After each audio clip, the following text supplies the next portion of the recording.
Thank you, members. Please be seated.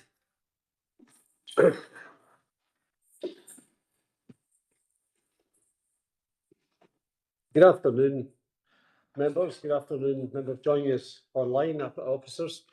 A very special mention today to our new Chief Financial Officer, David Forbes, who is joining us for the first time this afternoon. And I'm sure we'll all have time for introductions after the meeting. This meeting has been held remotely and also in person, and will be filmed and recorded for live and subsequent broadcast available through the Council's website. The Council is a data control under the General Data Protection Regulations and the Data Protection Act 2018. We broadcast and record Council meetings to fulfil our public task obligation to enable members of the public to observe the democratic process. Data collected during the process will be retained in accordance with Council's public policies, available through the Council's website. Members of the Council are reminded that they should follow the Council's established meeting protocols, including around the use of the chat facility, and that comments made in the chat facility are visible to all participants in the meeting, which may include members of the public who have also received invites to the meeting.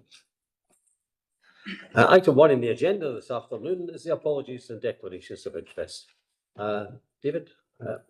Promise, we have apologies from Councillor Nelson. So we'll move to a roll call. Can the following councillors please indicate if they're present at the meeting? Councillor Armstrong. Present in the chamber. Councillor Brennan. Present in the chamber. Councillor Brooks. In chamber. Councillor Cassidy. Present chamber. Councillor Clockerty. Present in chamber. Councillor Crowder. Present remotely. Councillor Curley. Present in chamber. Councillor Daisley. Councillor Hellier. Present remotely. Councillor Jackson. Present in the chamber. Councillor Law. Present remotely. Councillor McCabe. Present in chamber. Councillor McCormick. Present remotely. Councillor Maguire. Present. Provost McKenzie. In the chamber. Councillor McVeigh. In chamber. Councillor Moran. In the chamber. Councillor Quinn. Present remotely. Councillor Reynolds. Present remotely. Councillor Robertson. Present remotely. Councillor Wilson. Present remotely. Are there any declarations of interest? Ross. Councillor Brooks. Sorry, thank you. Ross, I bring attention to item 10, which obviously is about the papers. I'm a member of the Inverclyde board, but I will stay in the room as I believe I'm not compromised, but I make that declaration. Thank you, Councillor Brooks. Any other declarations of interest? Probably similar to Councillor Brooks, I'm a member of the Inverclyde Homes board as a council appointee, but I believe it will be possible for me to remain in the room. Thank you. Thank you, Councillor Brennan. Are there anybody else? Thank you. Item 2 is the minutes of the meetings of Inverclyde Council, committees, subcommittees, panels and boards. The minutes of the Planning Board on the 1st of October 2025, page 267, 270. Councillor McVeigh, please. I believe that's a true record, Ross. Thank you. Is there anybody otherwise minded? Thank you. The local review body on page 271, 272 from the 1st of October. Councillor McVeigh. I believe that's a true record, Ross. Thank you, Councillor McVeigh. Inverclyde Council, the 2nd of October, 273 to 277. I would move that's a true and proper minute. Is there anybody otherwise minded? Thank you. The General Purposes Board on the 8th of October, 278, 279. Councillor Jackson, please. I move this as a Thank you, Councillor Jackson. And the Social Work and Social Care Scrutiny Panel, 28th October, 280, 282. Councillor Brennan, please. Move it as a true record, Provost. Thank you, Councillor Brennan. And the Inverclyde Council Special Meeting, the 29th of October, 283, 284. I will move that's a true and proper minutes. Is there any otherwise minded? Thank you. Environment and Regeneration Committee, the special meeting held on the 30th of October, 285, 286. Councillor McCormick, please. I move the minutes of true record, Provost. Thank you, Councillor McCormick. And also the minute of the Environment and Regeneration Committee on the same day, 287, 291. I move the minutes of true record. Thank you, Councillor McCormick. The Education Communities Committee on the 4th of November, 292-296, Councillor Fogarty, please. I'll move this as a two-reading August. Thank you, Councillor Fogarty. And the Planning Board on the 5th of November, 297-299, Councillor McVeigh. I'll move that to two reading August. Thank you, Councillor McVeigh.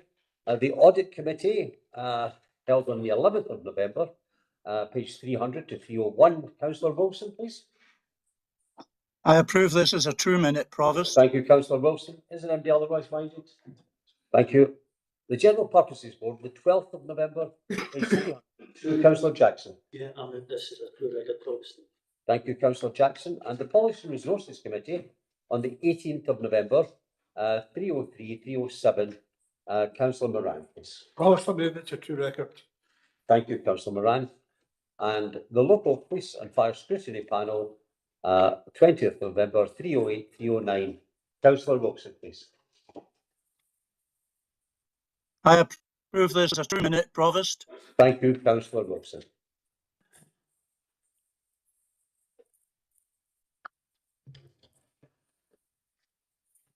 Item 3 of the agenda is the finance strategy, the finance strategy 2025 to 35. It's a 6-monthly update, and the report this afternoon will be given by Ms. Edmondson. Thank you, Provost. Yes, this is a 6-monthly review of the finance strategy, and just to highlight a few main points from the strategy this time. The review was undertaken prior to the UK budget setting, which was on the 26th of November. Sorry, it was on the 26th of November. The projections were then released on the 27th of November, and as a result of that, section 4 of the report, which has the overall economic position, has the position prior to that. It includes the updates from the UK government's statement, and also the Scottish Government's medium-term financial strategy and the fiscal sustainability development plan. There'll be published information in September about the UK borrowing levels, which has been included in that section. Impacts of the UK budget will be reflected in the upcoming Scottish budget and reported to the committee in future updates. The other point I'd like to highlight at section 7 of the report, we have included the steps to closing the budget gap, which was approved by Policy and Resources Council in September 2025. Also just to note that the Audit Committee and the external auditors have approved another action from the 24-25 audit for consideration to be given to quantifiable savings and income streams to close the medium-term gap in the budget gap in a medium-term position. This action is down for the Chief Financial Officer to undertake it by December 2026. And finally, just to highlight to the committee that all the funding models have been updated. They are looking pretty positive at this point, apart from the City Deal model and the loan to charges model in the medium term. We are looking to the internal resources interest is looking healthier than planned due to the interest rates not reducing as quickly as we had expected. And we are looking at the period of 28-29 to transfer 500,000 of internal resources to loans charges, but not asking for approval at this point until we see that these rates materialise. The City Deal now reflects the additional grant that was approved of £11.25 million, and officers have taken that will cost about £1.2 million to front load the cost of that. However, officers are looking at ways to reduce the impact of that to the council, and that will come back in the report of the planned strategy. I know there is a lot in it, and I'm happy to take any questions. Thank you, sir. Are there any questions for financial officers? Councillor McCabe. So, thank you, Angela, for the report. I have to say, I've taken the opportunity to thank Angela for all the excellent work she's done in the period that she's been acting up. I've very much appreciated the support she's given to us. I was just going to ask around the UK budget. I know you maybe not had time to do a full analysis, but apart from, I suppose, the very welcome £20 million investment in the stream, have you saw any particular issues arising from that budget which you directly impact in the council, or is it really just a matter of for me to see how it flows through to the Scottish Government, what comes out of the Scottish Government's budget? Thank you for your province. Oh, sorry. Brilliant, Provost. Yeah, we haven't done a full analysis of that yet, and we are hoping to, we're just now at this point, I was waiting to see what comes through the Scottish Government budget. We have been given the projections and they have not been updated in the report from the OPR, so we will be looking at those too. I know there is a number of things that's going to impact on the Scottish budget this time, just through the indicators being changed and other things that have been looked at, but I haven't done a full analysis of that yet. Yes, thank you. Are there any other questions for citizens? Councillor McBain. Thank you, Provost. On 3.13, and so on the city deal, just for clarity, the additional funding is coming, is any of that go through the joint venture, or is that totally separate? Sorry. I think that's separate. This is actually, maybe Stuart might be able to help that. Yeah. Sorry. Councillor McVeigh, there is no city deal funding allocated to the joint venture from the £11 million. The only aspect that we are looking at is there's a possibility of some money for the training centre, which is going to be formed at the head of the dry dock, but that remains to be seen based on the allocation that we've got from the £20 million from the UK government. There is provision for a training centre within that, so we're just working through the numbers, but at this moment in time, no. Okay, thank you, Provost. Thank you, Councillor McBain. Are there any other questions regarding the financial? Can we therefore agree the recommendations on page number 1? The next item on the agenda is the annual report on progress of trauma-informed council initiatives. For that, I'll go to the Finks, please. Thank you, Provost, and good afternoon, everyone. I hope you can hear me. I believe the musicians rehearsing for tonight's concert are quite loud. So this is the annual report on the progress of trauma-informed council initiatives, and council will remember that in June 2023 there was a leadership pledge of support which is attached to this paper as Appendix 1. The full plan is also attached as Appendix 2. If I draw your attention to some of the notable outputs of the plan, lead ambassadors were formed in March 2024, and actually they have devised some leadership sessions which are outlined in 4.3 of this report. And next steps is for those leaders to take forward a trauma-informed ambassadors network, which is outlined in 4.4. 4.5 outlines the conference, and it was a highly successful conference which took place in October 2025. It's fair to say that this conference was oversubscribed and very successful. Almost all of the training we have delivered and are now delivering in the future is oversubscribed. So the remit is for us to try and get more training as we move forward. 4.8 outlines how we hope to do that, and we're working with a company called Epion, who have devised a train the trainer model that the council and HSCP are looking to work with and to take forward. Can I just say that in 4.9, the education services leadership of trauma-informed practice has been exceptional, and that's been the principal educational psychologist who retires next week. But he has been absolutely instrumental in leading this agenda, not only in our schools, which are well ahead of the pathway, but also right across the council. So a big thank you to Lawrence Riley for doing that. It's a very positive report, very proud of the work taking place, and certainly happy to take any questions. Thank you, Ms. Finks. Are there any questions for Ms. Finks at this time? Councillor Brennan, we're waiting on you. So, thanks, sorry, Provost. Thanks very much for that report, Ruth. That is excellent to hear that it's becoming such a success and really embedded in practice.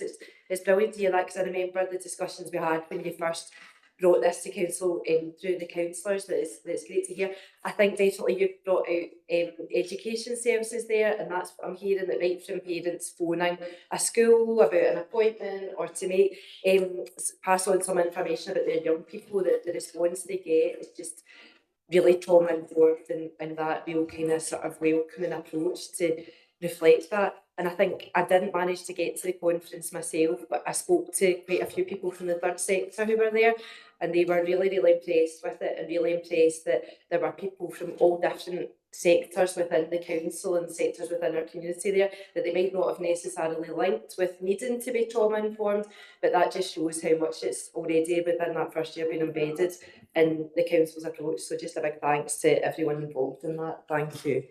Thank you, Councillor Brennan. Councillor Maguire and then Councillor Jackson, please. Thank you, Provost.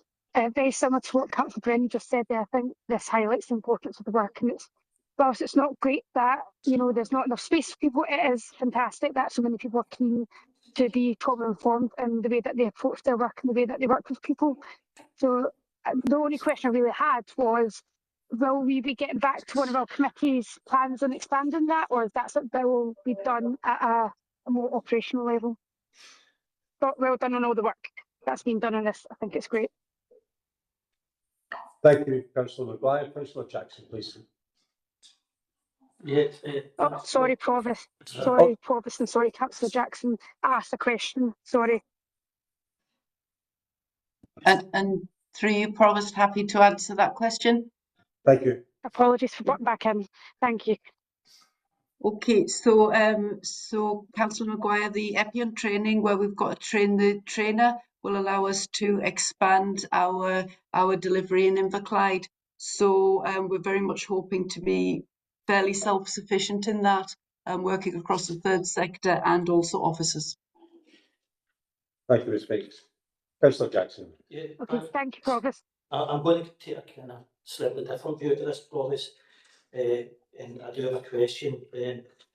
I'm not convinced for something like approach to trauma is the way to go in this initiative.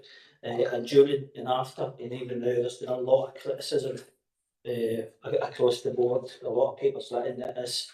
There's a lot of criticism here through the law that it's been described to be performative, superficial. It doesn't always focus on the broader social and economic disparities.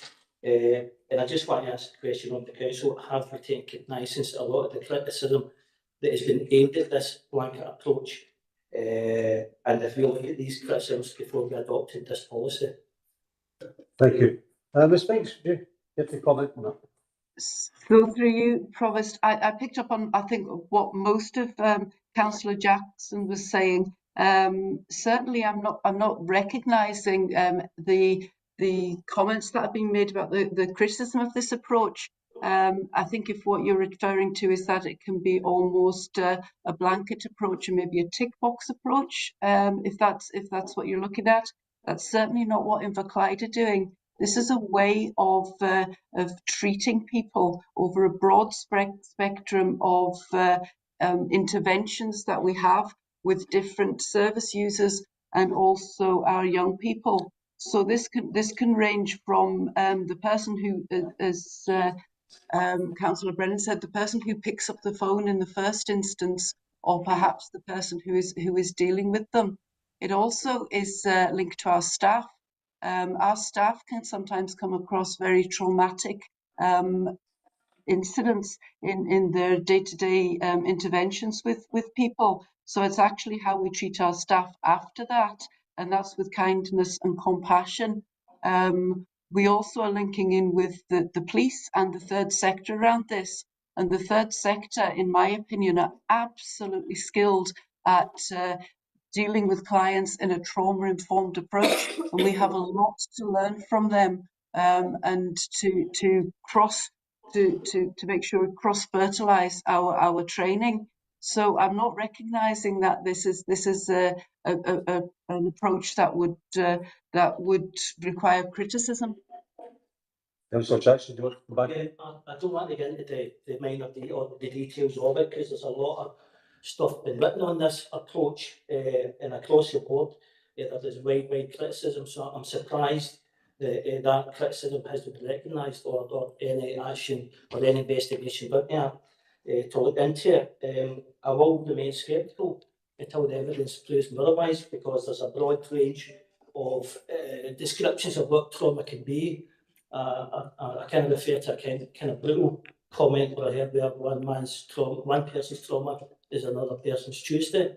That's how wide trauma is. And so it's quite a blunt comment. So I'm sceptical. I would have liked to see a wee bit more information on the criticism which have been given, but I accept and adopted this. Thanks, Bob. Thank you, Councillor Jackson. Perhaps, Ms. Binks, you could maybe carry on the conversation with Councillor Jackson in your own times and satisfy his curiosity and his concerns. More than happy to. Are there any other questions? Councillor Barberty, please. Yeah, thanks, Bob. It's not really a question, it's really just a comment. I was lucky enough to be able to go to the leadership conference, and at some points of it, I felt as if it was operational and not really for the elected members. But one of the things that hit home to me is when one of the staff members gave a lived experience of her own trauma and how that played out and the story behind that. And I think that was one of the things that sort of hot home to me about our staff and how our staff need leadership and how our staff need their leaders to recognise that trauma can affect staff as well. So I thought the conference was excellent. I thought the input by that particular member was excellent as well. And I do think for us as a council, it's just to try and make us all aware that how our staff and how our services and people, our clients, can actually experience trauma through all different ways. So it was really just a comment and really just to say well done for the ones who did take part in that conference. Thank you, Councillor Barberty. Councillor Moran, please. I thank Ross. I never made that the programme of town hall, Ross, because I had done training when I was sitting in the Francesca position, and I went a trauma informed session for children that lasted 2 days with senior members of staff. And at the end of it, I was presented a certificate to say I completed the training. But more important to me was sitting there amongst the real best of the people in the cold face who work for us, and they see what we're experiencing every single day of our life. And if you're a social worker, it's not 9 to 5. You don't finish at 9 or 5 o'clock at night. You don't even finish on a Friday. It's 24/7. And that training I got was fantastic. It gave me a real insight what they do for a living every single day of their life. And I encourage anyone with training coming up again, please take the opportunity to undertake it. Because after you do your training, you'll have far better understanding of how to talk about it. Thank you, Councillor Moran. Does anybody else wish to make a contribution? Thank you. Can we therefore agree recommendations on page 57? Thank you. Item 5 on the agenda is a remit from the Policy and Resources Committee, the Treasury Management Mid-Year Report, the 25-26. You'll find that on page 81. Mrs. Brown, please. Thank you, Boris. This is a remit from the Policy and Resources Committee on the 18th of November 2025, and Council is asked to approve the recommendations within the report. Thank you, Mrs. Brown. Can we agree the recommendations on page 81? Thank you. Item 6 is a notice of motion, a commemoration of the 85th anniversary of the Green Blitz. Notice of motion by Councillor Brooks. I'll go to Mrs. Brown first. Thank you, Boris. This report sets out a notice of motion by Councillor Brooks, countersigned by Councillor Brennan, and relates to the recognition and commemoration of the 85th anniversary of the Blitz in the Inverclyde towns. Thank you. Councillor Brooks, please. Thank you much, Provost. It's a pleasure to put this motion before Council today, and I am also hoping that we have unanimous support to put the Council to put the motion through. Very simply, 85 years. Why 85 years? Why not make it 100 or maybe even in 5 years' time, 90? People who were affected, people who lived through the Blitz within Inverclyde, in fact, even the whole World Wars, are obviously dying off simply due to age. So we felt this was an appropriate juncture to do something to at least capture the people who are still alive, still with us, and to show that Inverclyde will commemorate and show respect. Why should we do that? Well, there's two reasons, I think. Those people who have lived through the traumas, those people who have heard the traumas maybe of grandparents, parents, we have a duty to them to acknowledge the trauma that they lived through. Secondly, and I think maybe more importantly, if we continue to remember history, if we continue to remember the dark times in history, and this was a dark time, hopefully we won't make the same mistakes again. And we bring this attention by commemorating, by doing something. That then changes to something. What are we actually talking about?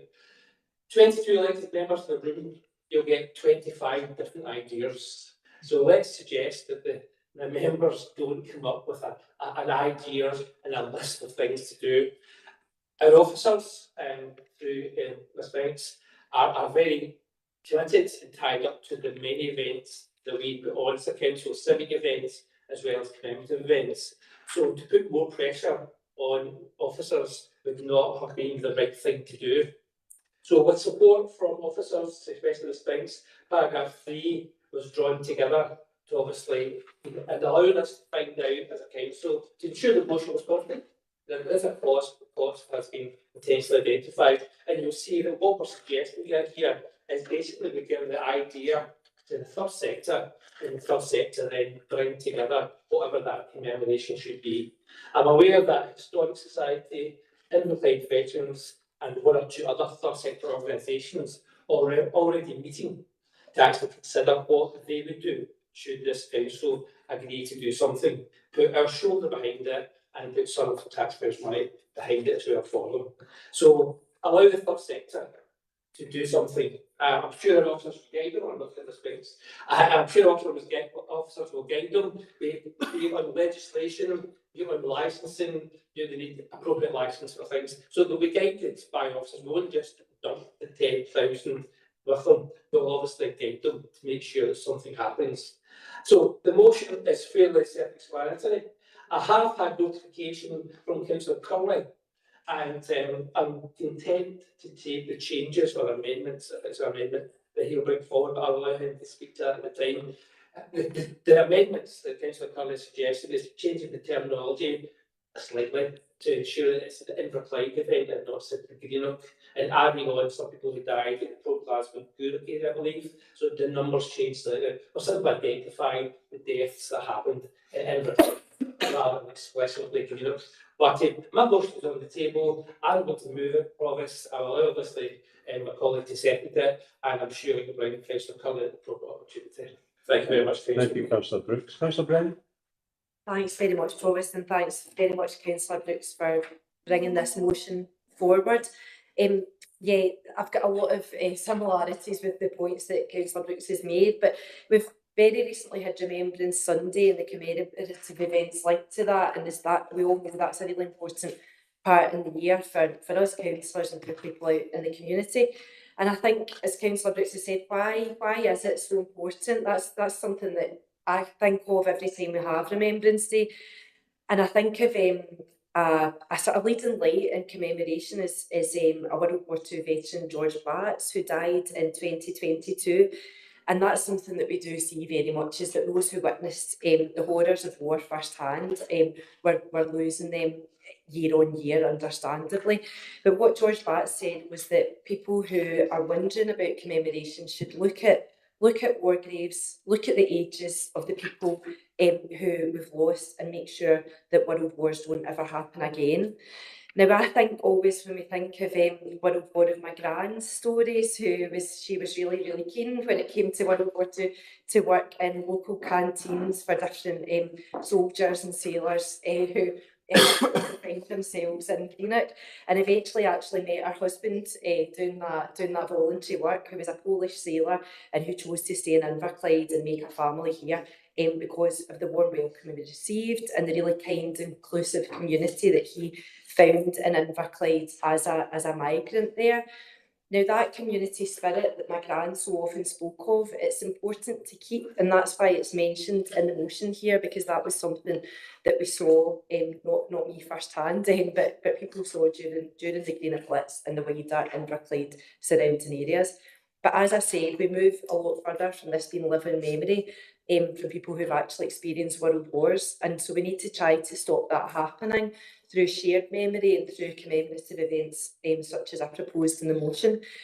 And that's really what commemoration is all about. It's about those who didn't make it. It's about respect for the people who've made a sacrifice, like the people in the Inverclyde Veterans Network and the people that they'll know who didn't make it back home. And it's about prevention of the repetition of the awful mistakes of war. So that's why I'm really good to second this motion by Councillor Brooks, and similarly supportive of the potential additions or inclusions that I think Councillor Curley is looking to make today. Thank you, Councillor Brennan. I'll go to Councillor Curley because Councillor Brooks did suggest that Councillor Curley would like to amend it slightly. Thank you, Provost. Just for people's information, I'll pass over thinking of my suggested amendments. And first of all, I'd like to thank Councillor Brooks and Councillor Brennan for bringing the motion to Council.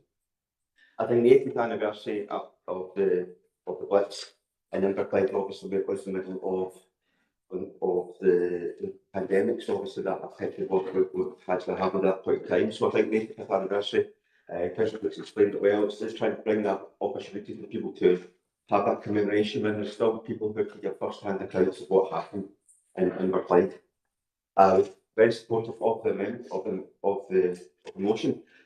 Just I'm always very cautious of a clear word on councillor that it wasn't a green, though it was a green focused event with the Battle coming across southern Scotland, panning off to a number of towns in the south of Scotland.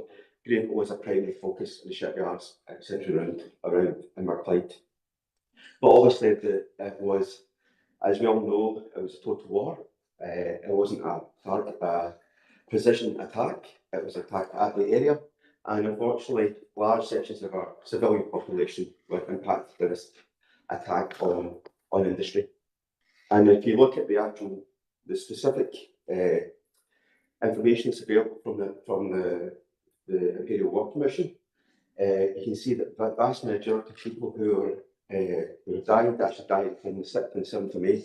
Very few people seem to have died after that because of the strength of the attack that actually happened that night. And there are some horrendous stories, even though you can see within the facts that's presented.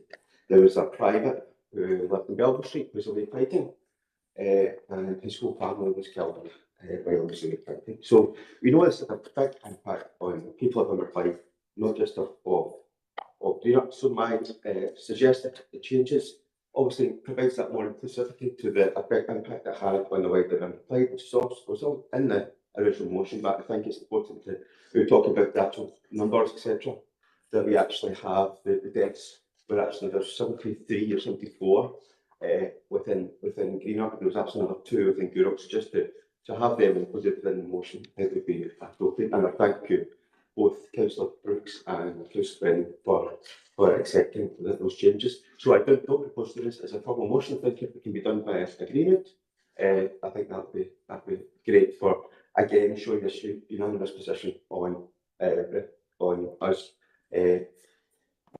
commemorating this a very tragic event happened 85 years ago on the 6th and 7th of May next year. So thank you very much. Thank you, Councillor Curley. Just to clarify, Councillor Brooks, Councillor Brennan, you're happy to accept the changes that Councillor Curley has suggested? Thank you. Can we therefore agree with those motions? Sorry, So I wanted to say a couple of words.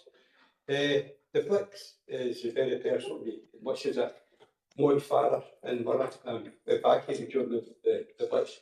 And my grandfather was very seriously injured and working in kids at the time. And it's very important. The last time we had the celebration, 75 years ago, Provost, I was sitting in your chair, Provost. I was the Provost then with the 75-year anniversary. And it's very important we remember that through an ecumenical service as well. And I hope that we do consider involving the church to share. I know we're acting the third sector to take a part, but we had a ceremony up in St Lawrence's Church, because St Lawrence's Church was rebuilt because the round church had flattened during the Blitz, and that was part of the 75 anniversary. But it was very important, and I was also at a few outdoor prayer meetings in the Inverclyde Cemetery.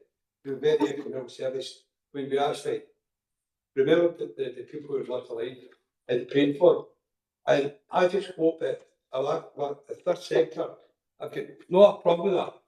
I just hope some way we can commemorate it using some sort of religious ecumenical services for us. And I hope that we take that forward, because it's very important to me as an individual who his family suffered from the Blitz, and very important to me as a member of the community. We also remember the great price that churches had paid as well during that period. So I hope that the third sector take that forward, and we do have some sort of ecumenical service. I think very old it is with Margaret, but we really should have one, promise. Thank you, Councillor Moran. Councillor Wilson. Councillor Wilson. Thank you, Provost. Thank you, Provost. I do agree with this motion, and I also thank Councillor Curley for adding the other towns to it. I would just, in a rather slightly humorous note, add Kilmacombe to the list of places that were bombed. There was one stray German bomber who was taking part in the raid on Greenock and Port Glasgow, lost his way. He ended up dropping a stick of bombs between Kilmacombe and Loch Winnoch. One of the bombs landed at Knapp's Loch, where Sir Lord Joe Macleay at the time had taken his fancy yacht from Gourock up to Knapp's Loch in Kilmacombe for safety, anticipating the enemy action around Gourock and Greenock. In the end, his fancy yacht got destroyed. I would like to very much support this motion. Thank you, Provost. Thank you, Councillor Wilson, for that terrific piece of information. It was stated there.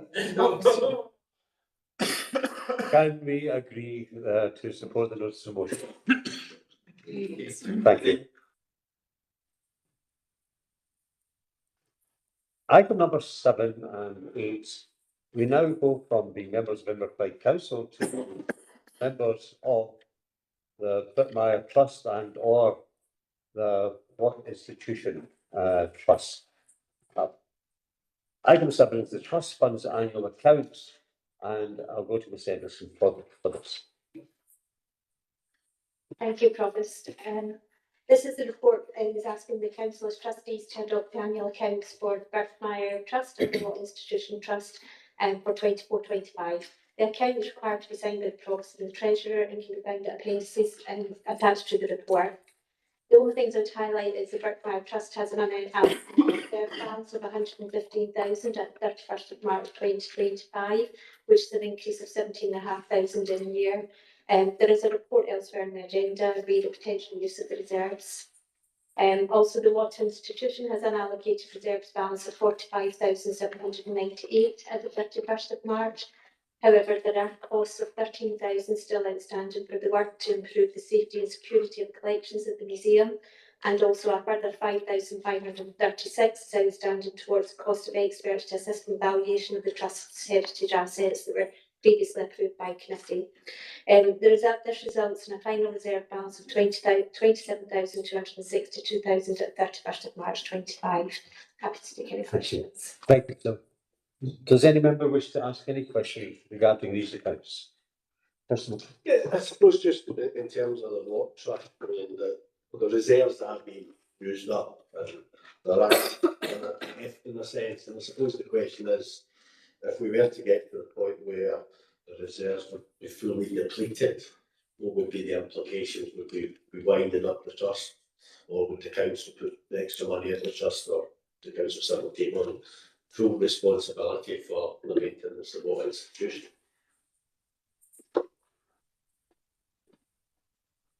Thank you. Do you help? Through your Provost, I'll try and obviously to give things in place or policies in place, we would have assurances not to run into that position, hopefully. And I would have to do a little bit more investigation to understand what the implications would be if we were in that situation. And probably I really possibly as a question, Mrs. Brown, to reflect on over the coming months. Yeah. It will be reflected upon. Can we agree the recommendations, page 95? Thank you. And the use of reserves for the Bitmar Trust, page 129. Give example, please. Of course, through you, as members have seen from the previous report, the Birkmire Trust has a modest reserve. The report before you highlights that some spend has been incurred in respect of works for the pavilion and its environs. In this discussion with colleagues, we can also consider that a retention of approximately 50% of the reserves is appropriate, and accordingly we have set out suggestions which uses £20,000 of the reserves from the current reserves along with £32,000 worth of, well, sorry, I'll rephrase that. The report highlights some suggestions in respect of the report. We have incurred £32,000. We're suggesting that we allocate £20,000 against the reserves costs, and then we go to public consultation in respect of the balance of the available funds in order that we can consult with community in respect of floodlight, lamp replacement, portable works, path lighting and CCTV as examples of what could be the money could be spent on. I'm happy to take any questions. Thank you, Chief Executive. Councillor McCabe? Yeah, thank you. Obviously, I welcome the report. As you know, this chamber really know I like to spend the money in the Birkmire Trust funds. Birkmire Park in Kilmacombe is a fantastic asset both for Kilmacombe and for the wider Inverclyde community, and indeed beyond. It's regularly visited by others. And I think it is important we try to maintain the park in good order, and indeed, as we've done over the years, try to make improvements to the park as well. So I certainly welcome these proposals. And I think it is important, although it is a relatively modest amount of money, I think it is important that we do consult the local community. I know we did that before when we'd allocate money for parks through a sort of community survey, and we've obviously got a community council covering Kilmacombe and Corners Village, so I think it's important to engage with community council as well. But I certainly welcome the fact that we are looking to spend some money on the park to try and maintain and improve it. Thank you, Councillor McCabe. Are there any other questions for the Chief Executive? Can we agree the recommendations of page 129? Thank you. We are now back at the meeting as Inverclyde Council.